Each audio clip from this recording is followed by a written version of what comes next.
Hi, Ken. It's David. Okay. I wanted to talk about on record spiritual light, as all spiritual light comes from God. And as God's children, there's a light within us. And it's important that we take the time throughout our whole life to study the light within ourselves and the light that's within those around us. And so lots of different things can shine from the light within us. All of the light is important, whether it's good light or bad light.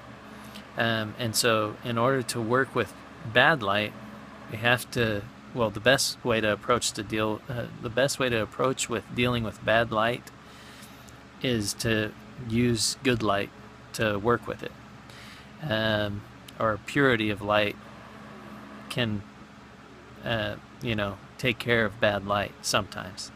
Sometimes bad light exists for reasons that maybe we may not know why the bad light exists. We know that scriptures teach about opposition, and so I'm trying to think of like an example of bad light, like when you see like these UFC fighters fighting each other and harming one another physically in ways that my personal interpretation would be still that they're wasting a lot of spiritual energy and wasting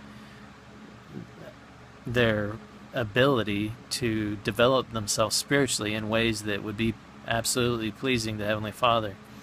And so when they're fighting each other, some fighting, not all fighting is necessarily good. And I would say in many instances, those types of UFC fighting and different fight matches and things like that, I believe that they're sinful.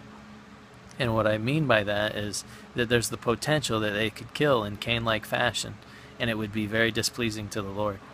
And there's better, smarter, more modern ways of using your light within you and the gifts that God's given you to develop spiritually and to protect your liberty and to protect yourself in your spiritual development. You can do it better.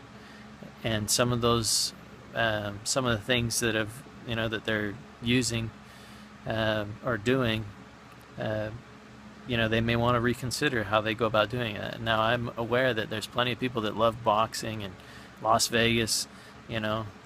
Las Vegas is filled with people that want to do those sorts of things. You've got your Mike Tysons and your Evander Holyfields and all these fighters and, men that want to go out and do these types of things, Muhammad Ali and so forth. When I was in jail, there was many men that don't mind fighting. Many of them, my brother saw a man killed in jail, stabbed to death. And so, there's men that can and they're completely capable of doing those things. We understand that. We don't doubt that. We understand that every man has the potential within him to actually take life. That's why we strive to keep the commandment. That's perhaps why God gave the commandment, thou shalt not kill, because there is a capacity to kill. And so we want to govern ourselves and govern the use of our liberty within the bounds that God's already given us. They're time-tested, time-honored, timeless standards and laws that govern how we develop spiritually. When we choose to live our lives in harmony with those laws, there's a greater likelihood for peace within ourselves, and there's a greater likelihood that we'll enjoy the liberty that God gives us. But the liberty that God gives us still has a degree of misery associated with it. And so some people are adding more misery to themselves and more misery to others by doing things that are contrary to God's commandments, and that doesn't necessarily need to be the case. If we so choose, we can choose otherwise. Now, that said, those people still have their liberty, and they're free to use their liberty however they would like. I'm just suggesting alternatives that may reduce the amount of spiritual misery that they experience.